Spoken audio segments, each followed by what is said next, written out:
maravilhoso saber que o Senhor cuida de nós, que nós podemos orar e clamar e pedir: enche-me de ti, enche-me, enche-me.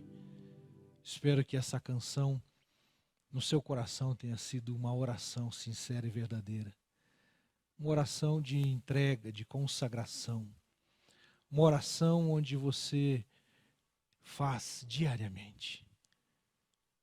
Mas é preciso continuar buscando o enchimento pelo Espírito. Afinal de contas, o Espírito já não nos foi dado. Atos capítulo 2, a palavra de Deus diz que o Espírito Santo desceu sobre toda a carne e ela está manifesta, a presença do Espírito manifesta sobre a igreja, sobre o corpo de Cristo. Pois bem, o apóstolo Paulo, muito tempo depois desse acontecimento, escrevendo à igreja de Éfeso, ele diz assim: não vos embriagueis com vinho, no qual há devassidão, mas enchei-vos do Espírito. Efésios 5:18. Então nós entendemos e compreendemos que, mesmo já tendo pelo Senhor sido aceitos, alcançados pela sua graça, tendo em nós a ação do Espírito, a união com o Espírito, o nosso espírito está unido ao Espírito de Deus, também a palavra nos revela. Mas significa que nós precisamos continuar buscando mais de Deus para as nossas vidas, a tal ponto que, como diz uma canção, menos de mim e mais do Senhor. Como disse João Batista, o que importa é que ele cresça e eu diminua. De maneira que nós vamos, como disse na ministração nosso querido Levi, progredindo na fé, progredindo no conhecimento de Deus, progredindo, conhecendo mais e mais do Senhor.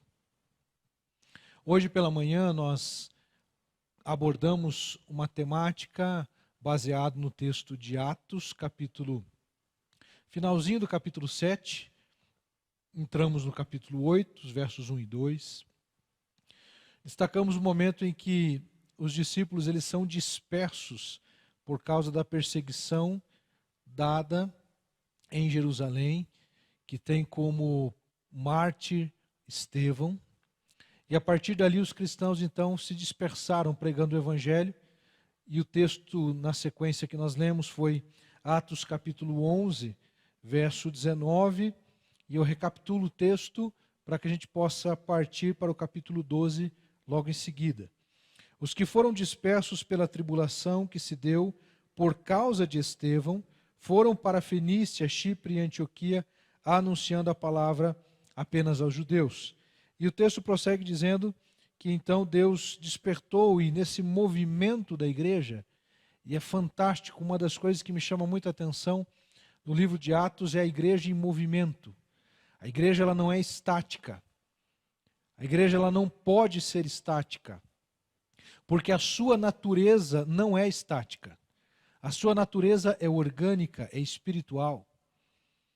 Há muitos extremamente preocupados com o fato de que muitos de nós não pudemos, nas últimas semanas e ainda mais algumas semanas pela frente, em alguns casos, realizar os cultos públicos. E até esse momento eu não dei uma palavra específica diretamente sobre isso, até porque nós temos procurado dirigir e conduzir todos os processos e as programações da igreja, porque a igreja continua ativa. Então me permita, antes de entrarmos propriamente nas aplicações da mensagem para essa noite, ainda que essa também seja uma aplicação, uma fala a respeito dessa, entre aspas, histeria das igrejas fechadas. Muitos vão estranhar e achar que eu estou, quem sabe, me acomodando com a situação. E eu quero dizer a todos que não se trata disso.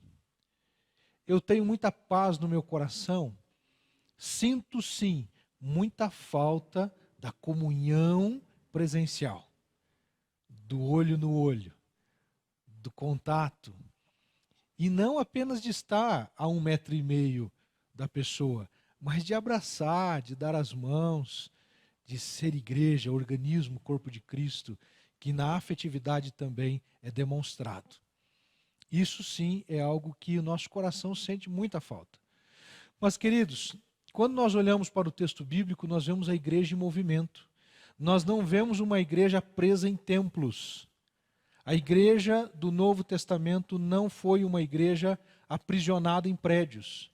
Não foi aprisionada em delimitações geográficas. Os cristãos em Jerusalém, durante um período, eles participavam das orações no templo, mas depois isso acabou, porque o templo inclusive foi destruído no ano 70 depois de Cristo. E o que dizer então dos outros cristãos nas outras cidades onde ainda não haviam templos? Filipos, Éfeso, Colossos, Antioquia da Pisídia, Antioquia da Síria, Hierápolis, Atenas, Roma e tantos lugares que a igreja foi se espalhando e foi se expandindo. Na Etiópia, na África, a igreja começa a se expandir pelo mundo de então.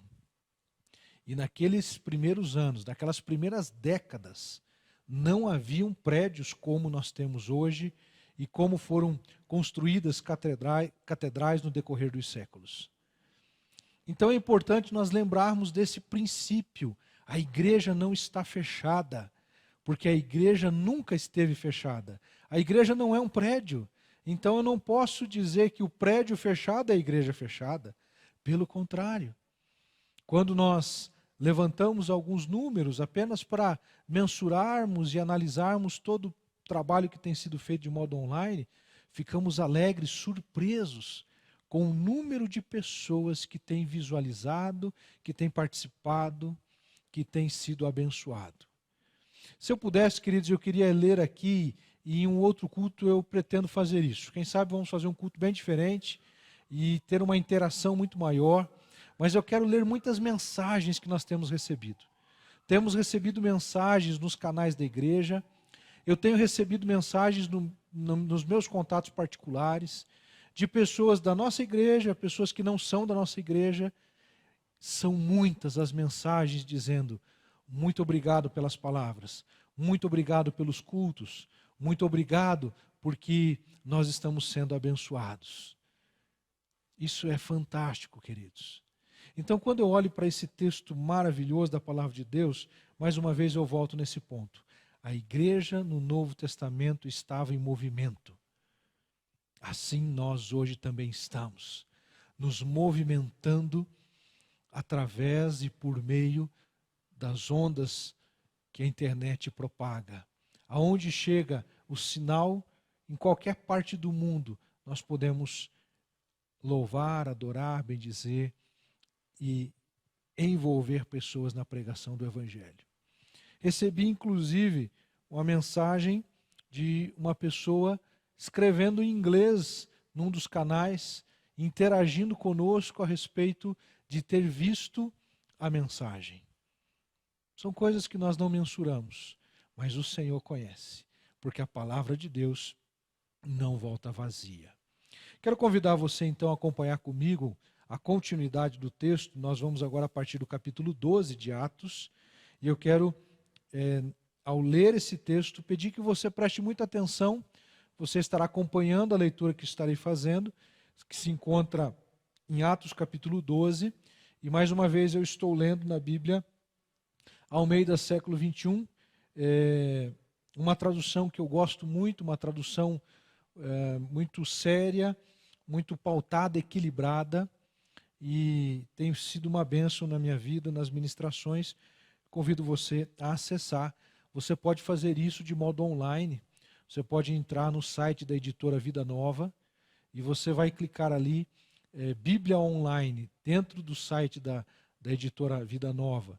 Você terá acesso a essa mesma tradução de Bíblia que eu estou utilizando. Isso no computador. Você pode também baixar na loja de aplicativos do seu smartphone o aplicativo que essa Bíblia também tem. Basta pesquisar que você vai encontrar com facilidade. Atos capítulo 12, a palavra de Deus nos diz da seguinte forma: naquela mesma ocasião, o rei Herodes decidiu maltratar alguns da igreja e matou ao fio da espada Tiago, irmão de João. Vendo que isso agradava aos judeus, prosseguiu mandando prender também Pedro, e aqueles eram os dias dos pães sem fermento. Tendo-o detido, colocou-o na prisão, entregando-o a 4 grupos de 4 soldados, cada um para o guardarem, e pretendia apresentá-lo ao povo depois da Páscoa. Pedro estava na prisão, mas a igreja orava a Deus com insistência em seu favor. Quando Herodes estava para apresentá-lo naquela mesma noite, Pedro estava dormindo entre 2 soldados, algemado com 2 correntes, e as sentinelas guardavam a prisão diante da porta. De repente veio um anjo do Senhor, e uma luz resplandeceu na prisão. E ele tocou o lado de Pedro e o despertou, dizendo: levanta-te depressa. E as algemas caíram de seus pulsos. E o anjo ainda lhe disse: coloca as tuas roupas, calça as sandálias. E ele assim fez. E disse-lhe: põe a tua capa e segue-me. Ao sair, Pedro o seguiu sem compreender que o que estava acontecendo por meio do anjo era real, pois pensava tratar-se de uma visão. Depois de passar pela primeira e segunda sentinelas, chegaram à porta de ferro que dá para a cidade, que se abriu sozinha para eles. E saindo, desceram uma rua, e logo o anjo se afastou dele. Então, caindo em si, Pedro disse: agora sei que de fato o Senhor enviou o seu anjo e me livrou da mão de Herodes e de toda a expectativa do povo judeu. Depois de refletir nessas coisas, dirigiu-se à casa de Maria, mãe de João, também chamado Marcos, onde muitas pessoas estavam reunidas e oravam. É a mesma casa que os discípulos estavam quando veio a descida do Pentecostes, lá em Atos capítulo 2. Versículo 13, voltando aqui, em Atos 12. Quando ele bateu no portão do pátio, uma criada chamada Rode saiu para atender. Reconhecendo a voz de Pedro, não abriu o portão por causa da alegria, mas correndo para dentro, anunciou que Pedro estava do lado de fora do portão. E lhe disseram: estás louca. Ela, porém, insistia, mas eles diziam: deve ser o anjo dele. Pedro, porém, continuava a bater, e quando abriram, eles o viram e ficaram espantados. Mas, acenando-lhes com a mão para que fizessem silêncio, ele lhes contou como o Senhor o havia tirado da prisão e disse: anunciai isso a Tiago e aos irmãos. E saindo, partiu para outro lugar. Logo que amanheceu, houve grande tumulto entre os soldados sobre o que teria acontecido a Pedro. Eles o procuraram, mas não o encontraram. Então Herodes interrogou as sentinelas e mandou que fossem executadas. E descendo da Judéia para Cesareia, Herodes ficou ali durante algum tempo. Herodes estava furioso com os habitantes de Tiro e de Sidom, mas estes foram à sua presença de comum acordo. Depois de conquistar o apoio de Blasto, o camareiro do rei, eles pediam paz, porque a sua terra dependia do país do rei para abastecer-se. No dia designado, Herodes, vestido de trajes reais, sentou-se no trono e passou a dirigir-lhes a palavra. E o povo exclamava: é a voz de um Deus e não de um homem. No mesmo instante, o anjo do Senhor o feriu, porque não deu glórias a Deus, e comido por vermes, morreu. Contudo, a palavra de Deus crescia e se multiplicava. E havendo concluído sua missão, Barnabé e Saulo voltaram de Jerusalém, levando consigo João, também chamado Marcos. Que Deus abençoe a leitura da sua palavra e, mais uma vez, ministre e aplique aos nossos corações. Senhor, nosso Deus e nosso Pai, estamos diante das Escrituras inspiradas por ti lá no passado. A homens fiéis, a homens consagrados, pessoas consagradas. E nessa noite, nesta hora, neste tempo, nesta oportunidade, pedimos a Deus que a Tua palavra viva, dinâmica, que assim como a igreja em movimento, a Tua palavra também, ó Deus, ela deve nos movimentar para a direção correta. Que nós possamos ser direcionados, ó Deus, para mais uma vez agora ouvir de Ti as instruções com precisão e dispormos, ó Deus, tudo aquilo que somos para vivê-la integralmente. Nós oramos e pedimos assim, em nome de Jesus e para a glória do Senhor Deus. Queridos, nesse texto nós encontramos mais uma bela narrativa do início da igreja, e eu falava hoje pela manhã, você que não participou conosco do culto na transmissão, você pode acessá-la. Essa é uma das vantagens que nós temos. Você pode voltar lá, se não entendeu alguma coisa, procura novamente, mas eu quero convidar você, no momento oportuno durante a semana, ouvir a primeira parte dessa mensagem que foi proferida, então, nesse domingo pela manhã. E nós iniciamos uma temática que agora vem com desdobramento. Unidos, vamos superar. Essa foi a ênfase da manhã.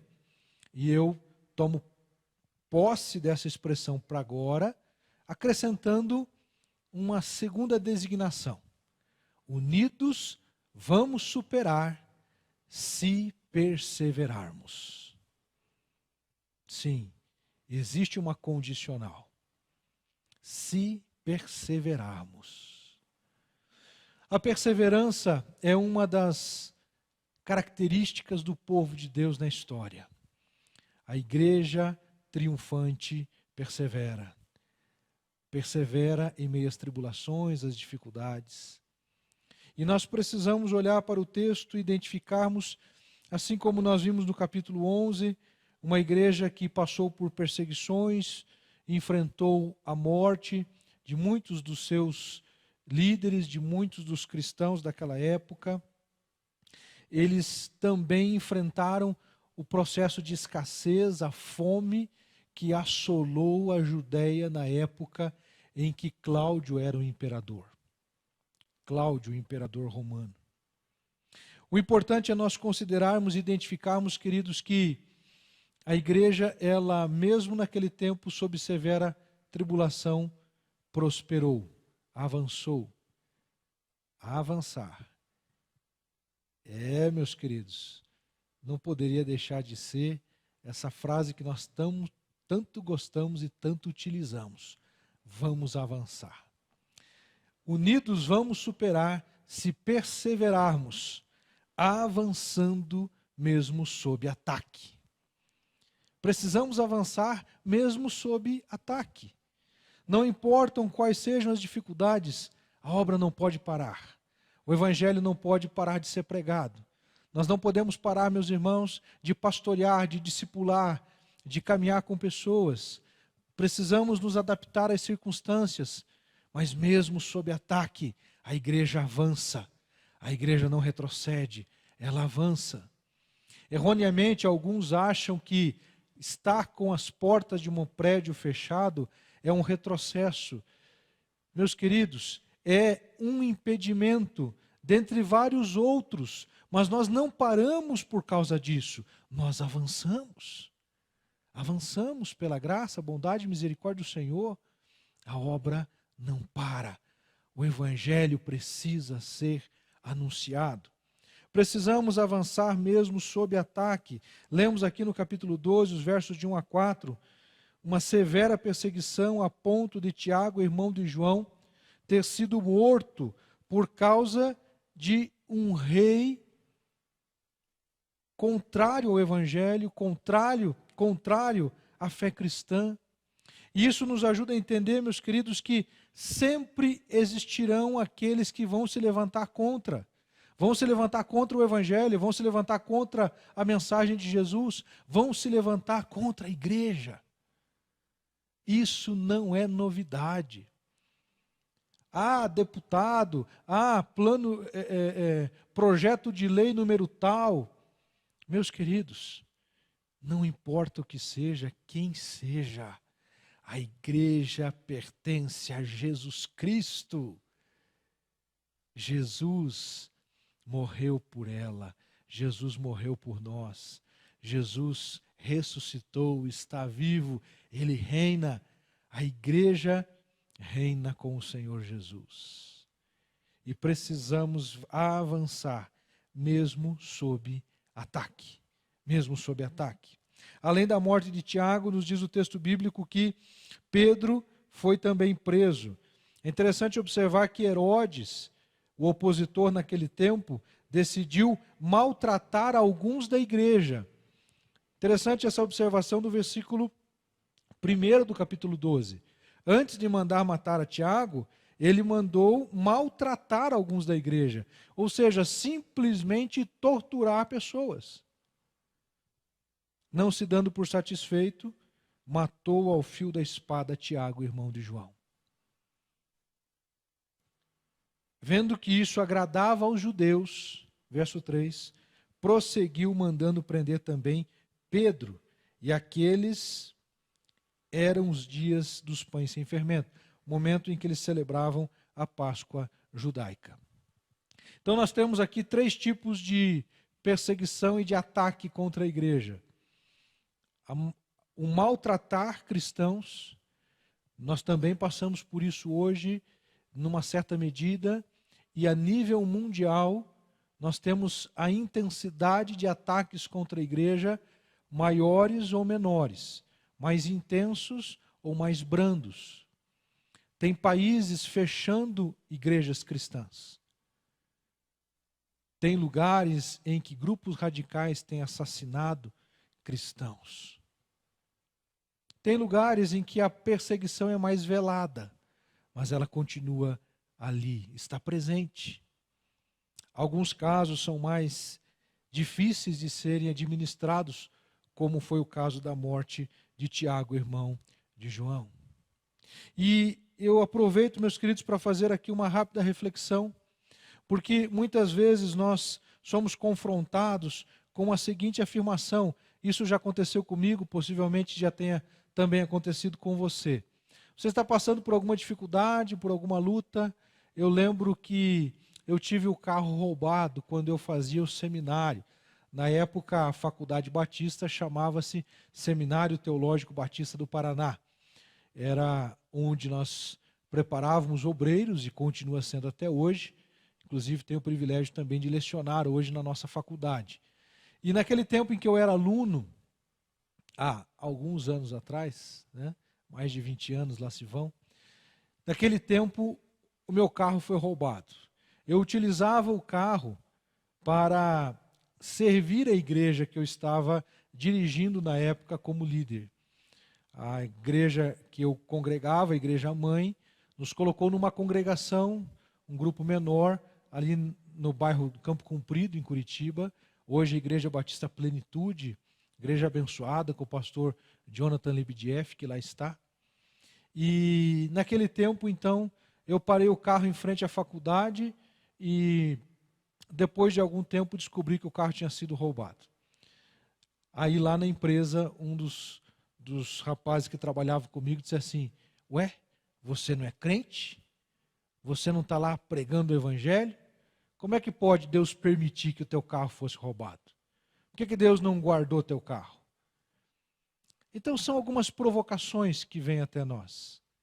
E meus queridos, eu quero dizer com muita propriedade que aquele carro me trouxe grandes ganhos, muito maiores do que ele mesmo valia. Eu nunca recuperei aquele carro, mas eu ganhei crescimento, amadurecimento, compreensão de muitas coisas. E algo que ficou muito nítido, e eu entendi como um aprendizado. Eu dizia para Neuza, que na época era minha noiva, um pouco antes de nós nos casarmos, já trabalhávamos juntos na mesma igreja, e eu dizia para ela assim, olha, graças a Deus que a gente tem um carro, porque sem carro não daria para fazer o trabalho.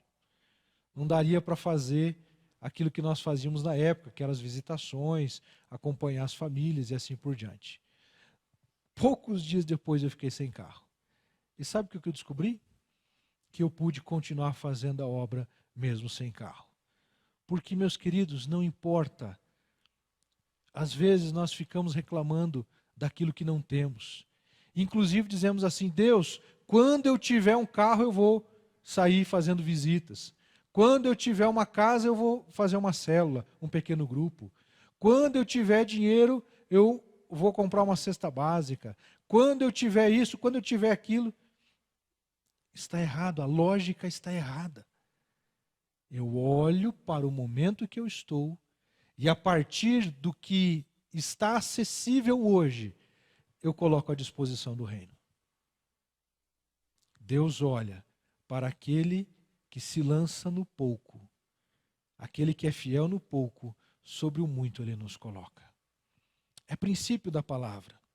E nós olhamos, meus queridos, que hoje vivemos diante de tantos recursos, mas muitas vezes estamos separados, estamos desunidos, desunidos de propósitos, desunidos de coração, e por isso não conseguimos avançar. A igreja precisa estar cotizada, focada, unida, se lançando, meus irmãos, mesmo sob ataque na pregação do Evangelho. Agora, nós não podemos perder tempo atacando uns aos outros. Infelizmente, vivemos um tempo também em que você observa, e não precisa fazer muitas pesquisas para descobrir isso, que existem muitos cristãos se atacando. E isso desagrada ao Senhor, isso impede a gente de avançar. Em segundo lugar, unidos vamos superar se perseverarmos, avançando sempre em oração. É óbvio. Os versos de 5 a 12 nos descrevem, a aplicação que eu faço tem a ver com esse aspecto. Diz o texto que Pedro estava na prisão, mas a igreja orava a Deus com insistência em seu favor. Deus está no controle da igreja, no controle das vidas. Deus permitiu que a vida de Tiago fosse ceifada por um propósito que Deus estabeleceu. Deus preservou a Pedro. Por que Deus preservou a Pedro e não preservou Tiago? Queridos, Ele é o soberano. Ele é o soberano. Quando eu me submeto à sua vontade, Deus vai nos usar da forma que Ele quiser e nos propósitos que Ele quiser. Então eu não devo ficar me martirizando e reclamando do que não tenho. Eu preciso continuar confiando, buscando. E com isso também eu não estou dizendo que nós devemos nos acomodar, ficarmos apagados. Não, devemos orar. E é exatamente isso que o texto vai nos dizer. A igreja orava a Deus com insistência em seu favor. Em que momentos nós devemos orar a Deus com insistência? Às vezes estamos orando a Deus com insistência por motivos errados. Às vezes estamos orando a Deus com insistência porque em nossa cosmovisão, em nossa concepção, achamos que Deus tem que fazer do jeito que nós queremos. E nem sempre será do nosso jeito, no nosso tempo, na nossa agenda. Mas quando estamos submissos à vontade de Deus, Ele há de manifestar a sua graça e nos dar as bênçãos que buscamos de acordo com a sua vontade. Então, orar com insistência é um dos recursos que nós temos que lançar mão nesse tempo, avançando sempre em oração. Queridos, nós criamos essa semana um grupo de WhatsApp chamado Oração das 5. Não tem nada de supersticioso, não. É mais uma estratégia de oração. Encaminhamos o convite para aqueles que quiserem participar, entrando no grupo de oração. O texto é bem claro, dizendo que aquele grupo refere-se apenas para compartilhar motivos de oração. E todos os dias, às 5 horas, no período das 5 horas, nós nos colocamos em oração pelos motivos que ali foram compartilhados. Fizemos isso começando essa semana. Nesse domingo foi o quinto dia desse tempo de oração. Nesses 5 dias eu estive orando, intercedendo por todos os motivos ali, mas não serei eu que vou orar todos os dias. Nos dias que seguirão agora, nós vamos convidando irmãos da igreja, outros pastores, pastoras, líderes, supervisores de pequenos grupos, líderes de pequenos grupos, irmãos da igreja. À medida que nós formos avançando, nós queremos incluir mais pessoas nesse tempo de oração, para que juntos possamos superar, perseverando, avançando em oração. Em breve você será desafiado a mais um tempo de movimento de jejum, oração e palavra, que nós iremos promover enquanto igreja local. Unidos vamos superar se perseverarmos. Se perseverarmos, avançando mesmo sob ataque. Se perseverarmos, avançando sempre em oração. E em terceiro lugar, se perseverarmos, avançando, dando glórias a Deus. Me chamou muito a atenção esse texto, quando a palavra do Senhor nos diz aqui no capítulo 12, os versos de 13 a 17, algo curioso, mas muito comum, talvez mais comum do que você possa imaginar. A igreja estava orando pelo quê? Escreva lá no chat. Pelo que a igreja estava orando? Eu vou dar alguns segundos, alguns minutos para você aí. Pelo que a igreja estava orando nesse momento? Capítulo 12 tem um motivo muito claro e muito específico. Qual é o seu motivo hoje? Nós vamos orar mais uma vez. Quem vai fazer esse momento de oração no final do culto será nosso pastor de famílias, irmão Wilson. Vai orar a Deus lá da sua casa, intercedendo por nós, intercedendo pelos motivos de oração que estão sendo compartilhados aqui. Vamos orar, queridos, vamos clamar, vamos nos envolver nesse processo de oração. Eu acredito que, obviamente, não estou acessando o chat, mas eu acredito que nós já temos aí algumas respostas, espero que sim. Estamos atentos, queridos, estamos participando do culto. Pois bem, nos diz o texto bíblico que a igreja estava orando com insistência em seu favor. Em favor de quem? De Pedro. Naquele momento, a igreja clamava pedindo que Deus fizesse algo em favor de Pedro. Mas olha só, eles oravam pedindo que Deus manifestasse o seu poder. Deus manifestou o seu poder. Deus enviou o anjo a Pedro, e tem toda aquela linda história ali, que nós não estamos focando agora nos detalhes, mas Pedro é liberto da prisão. As algemas são tiradas dos seus pulsos. A corrente que aprisionava também ali, os seus artelhos foram retirados. A porta do cárcere se abriu. Os carcereiros não viram nada. Pedro sai da cadeia milagrosamente. Vai até a casa de Maria, mãe de João, bate na porta, bate no portão do pátio. Uma criada chamada Rode saiu para atender. E olha o que acontece, vamos começar aqui pela criada, né, a serva ali, reconhecendo a voz de Pedro, não abriu por causa da alegria, mas correndo para dentro anunciou que Pedro estava do lado de fora do portão. Agora vocês me acompanhem. Pedro estava sendo perseguido. Ali, num horário diferenciado, batendo no portão, esperando que alguém abrisse para que ele entrasse logo, fugindo, obviamente, dos seus perseguidores. Ela não abre o portão, ela fica extasiada, ela fica alegre ali, mas aquilo até lhe coloca numa situação de desfavorecimento para com Pedro, porque afinal de contas ela, em vez de abrir o portão para ele, saiu e foi lá comunicar que Pedro chegou. E como não é de se estranhar, diz o versículo 15, que eles lhe disseram: estás louca. A igreja que orava com insistência não acreditava que Deus havia respondido à oração. Que negócio mais maluco. Queridos, é isso que acontece conosco muitas vezes. Nós oramos pedindo a Deus, Senhor, eu vou fazer aquele concurso. Então nós oramos pedindo que Deus abençoe a fazer aquele concurso, aquela coisa toda, tal. E oramos ali dias, estudando e orando, estudando e orando. Uma vez eu fui fazer um concurso para a Polícia Militar. Eu estava no 3º ano da faculdade de teologia.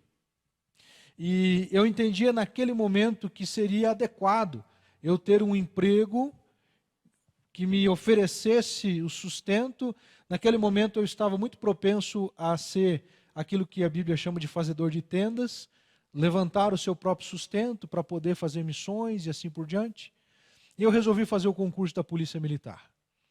Passei na primeira fase. Naquele tempo foi algo muito especial, foi Deus mesmo que permitiu, dentre as vagas que tinham, eram 300 vagas, 2.000 e poucos candidatos para 300 vagas, eu passei em 156. Eram 300 vagas, opa, show de bola, estou dentro da primeira leva. Passei no psicotécnico, que bom, né? Passei no teste psicotécnico também, já é algo positivo. Aí vamos para o teste físico. Na época, queridos, eu tinha 22 anos, bem mais, digamos assim, esbelto do que hoje, com muitos quilinhos a menos do que eu tenho hoje. E meu irmão foi meu técnico, meu coach. Ele me preparou para passar no teste físico lá na polícia. Fiz caminhada, fiz corrida, treinei todos os testes físicos. Em todos os treinos que eu fiz, segundo os cronômetros ali, eu alcançava o que era necessário. Mas quando chegou a hora de um último exercício, de uma bateria de 4 horas de exercícios,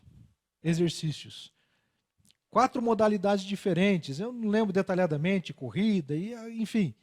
Quando chegou no último deles, eu precisava atingir um número mínimo de barras e eu não consegui fazer a última barra.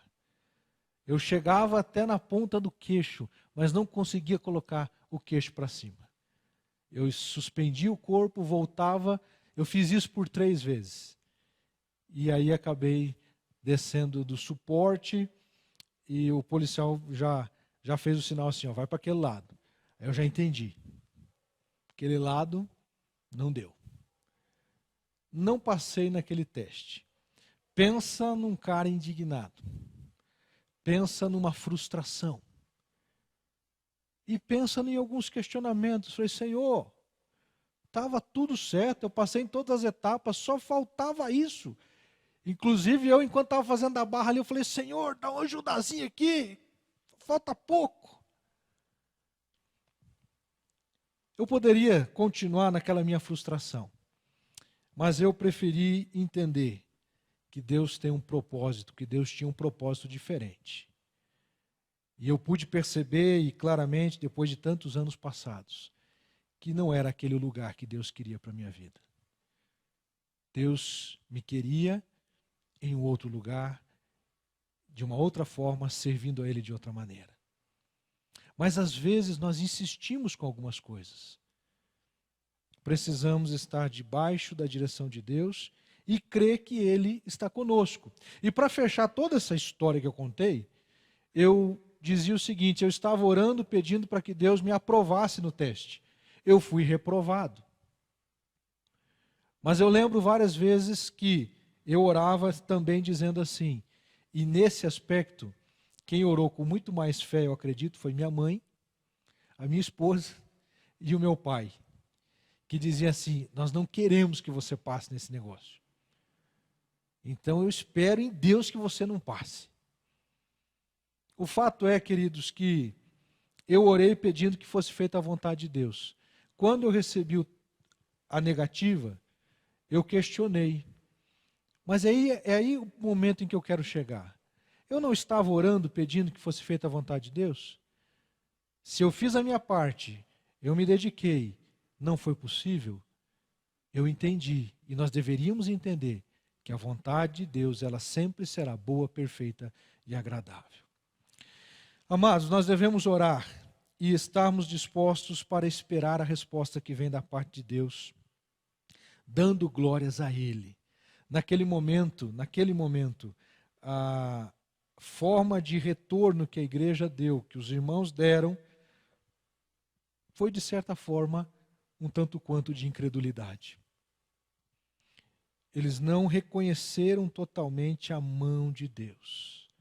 Até que Pedro insiste, e diz lá no versículo 17, acenando-lhes com a mão para que ficassem em silêncio, ele lhes contou como o Senhor o havia tirado da prisão e disse, anunciar isso a Tiago e aos irmãos, e saindo partiu para outro lugar. O texto prossegue, e aí nós encontramos a última passagem que eu quero destacar, que é a morte de Herodes. No capítulo 12 vai descrever, lá no versículo 21, que no dia designado, Herodes, vestido de trajes reais, ele era uma grande autoridade,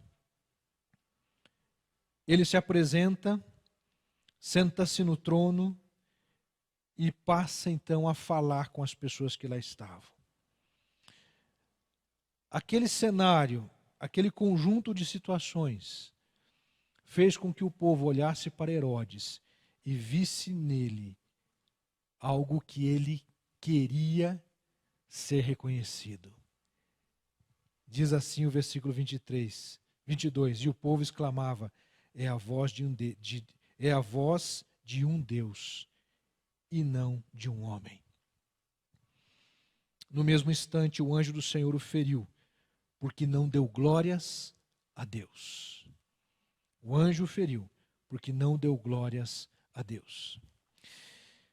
Herodes fez aquilo que possivelmente eu e você, em algum momento da nossa vida, gostaríamos que acontecesse. Que as pessoas olhassem para nós e nos vissem como importantes. As pessoas querem ser importantes. As pessoas querem ser importantes pelo que fazem, elas querem que o seu nome seja importante.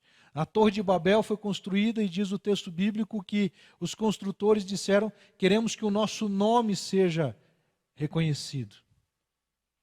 Herodes, com certeza, tinha o mesmo sentimento, a mesma vontade, o desejo de ser reconhecido como Deus. Aquilo que aconteceu com Satanás e acabou sendo expulso da presença de Deus, porque quis ocupar o lugar de Deus. Falamos sobre isso recentemente em uma das mensagens. Quando nós queremos ocupar o lugar de Deus, nós nos perdemos. E perdemos a oportunidade de servir a Deus e de viver como filhos dele. De maneira, queridos, que eu encerro essa minha palavra chamando a sua atenção para o fato de que tudo que fazemos deve ser para a glória de Deus. Esse culto é para a glória de Deus. Os louvores, as canções, é para a glória de Deus. Daniel tocou o teclado, o Edion, a guitarra, para a glória de Deus. O Levi ministrando louvor, precisa ser para a glória de Deus. Eu estou aqui agora ministrando a palavra, é para a glória de Deus. Estamos juntos aqui, queridos, por causa dele. É ele quem cuida de nós, é tudo por ele, para ele, e assim nós devemos viver. Unidos vamos superar, se perseverarmos, avançando mesmo sob ataque, avançando sempre em oração, avançando dando glórias a Deus, avançando, glorificando e exaltando o nome do Senhor nosso Deus. Nós vamos adorar a Ele com mais uma canção para caminharmos para a finalização desse culto, mas fique atento porque ainda tem muita coisa boa para acontecer. Calma, não vá já desligar ali o seu smartphone, não vá mudar a transmissão, continue conosco, continue comigo aqui. Diz o texto que a palavra de Deus crescia e se multiplicava. Aquele que quer tomar o lugar de Deus, perderá até o lugar que tinha. Herodes perdeu o trono, perdeu o reino, perdeu a vida. Mas a palavra de Deus continua sendo pregada. Se eu me omitir e não quiser pregar, Deus vai levantar outro. Se eu não quisesse estar aqui pregando a palavra, Deus colocaria outra pessoa pregando a palavra. Vamos entender que é a oportunidade do Senhor. E eu fecho agora com o versículo 25. Havendo concluído sua missão, Barnabé e Saulo voltaram de Jerusalém, levando consigo João, também chamado Marcos. Nós temos uma missão para cumprir. Você e eu temos uma missão para cumprir. Como igreja, nós temos uma missão para cumprir. Não conseguiremos cumprir se nós nos perdermos e ficarmos atacando uns aos outros, ou atacando a sociedade, os sistemas. Precisamos nos unir, meus irmãos, em torno da palavra, nos unir em torno dos propósitos, nos unir em torno da causa maior, que é o Evangelho. Eu vivo para o Evangelho, eu quero viver para o Evangelho. Eu quero, meus queridos, que as palavras do apóstolo Paulo, são inspirativas ao meu coração, quando ele diz que importa me desgastar pelo Evangelho. Eu quero consumir até minha última capacidade mental. Eu quero consumir até a última energia do meu corpo, pregando o Evangelho, ensinando a palavra de Deus, instruindo pessoas no caminho da verdade. Qual é a sua missão? Não é tempo de desistir, queridos. Não é tempo. Não importa se as lutas bateram na sua porta. Desemprego, doença, enfermidade, seja o que for. Vamos continuar. Precisamos avançar. O Senhor nos dará vitória. O Senhor nos sustentará e nos fará mais do que vencedores, porque assim já fomos pelo Senhor alcançados. Adore a Ele nesse momento. Renda-se ao Senhor, adorando a Ele com essa canção.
Tudo que eu preciso pra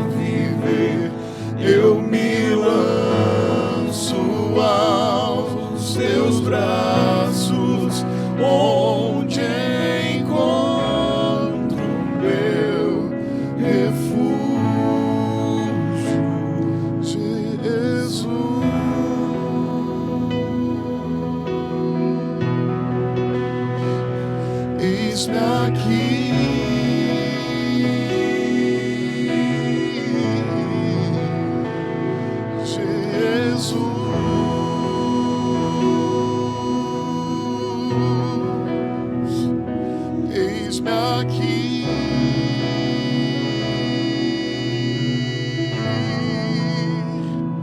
Eu me rendo aos teus pés, és tudo que eu preciso pra viver.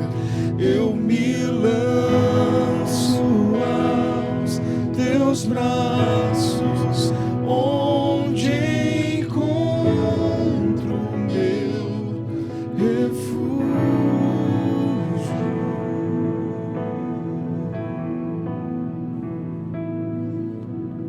Vamos clamar.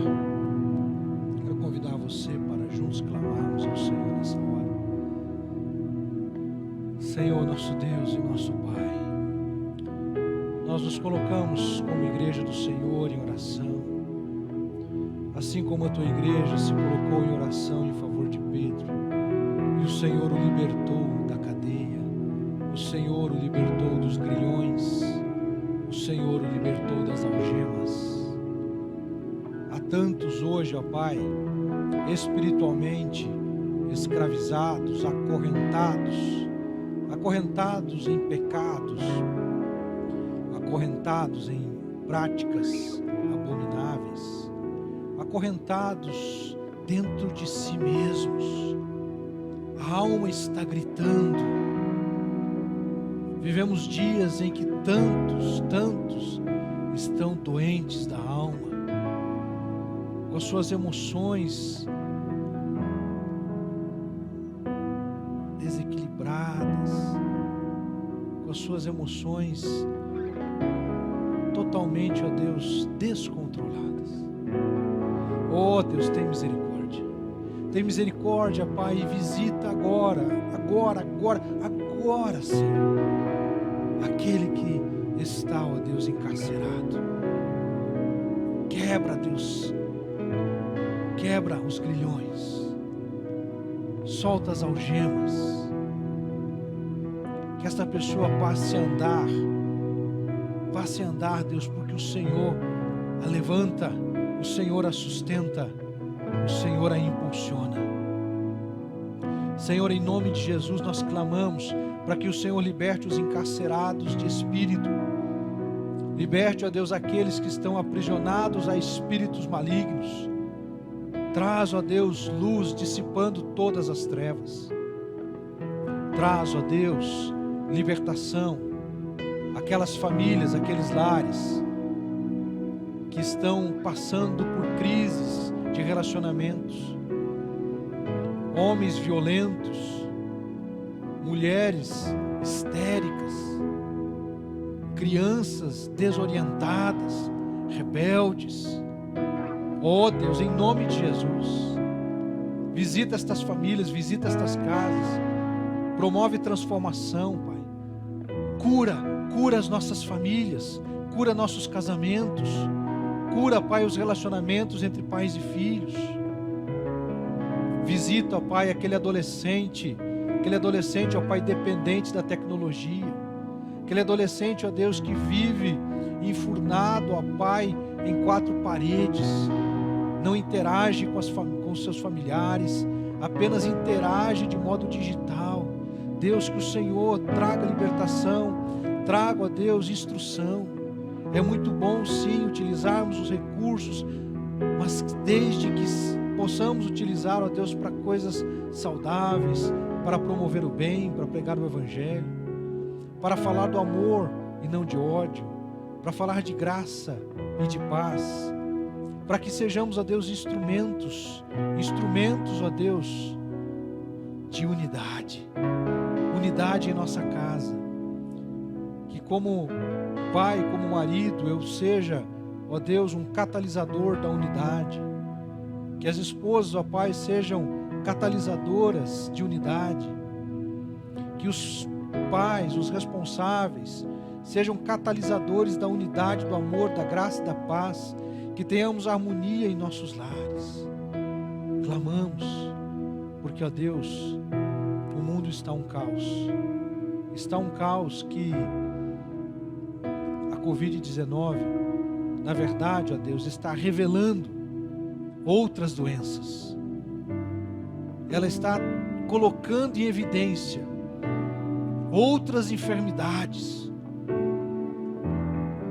porque a sociedade está enferma, as famílias estão enfermas, os lares estão desestruturados.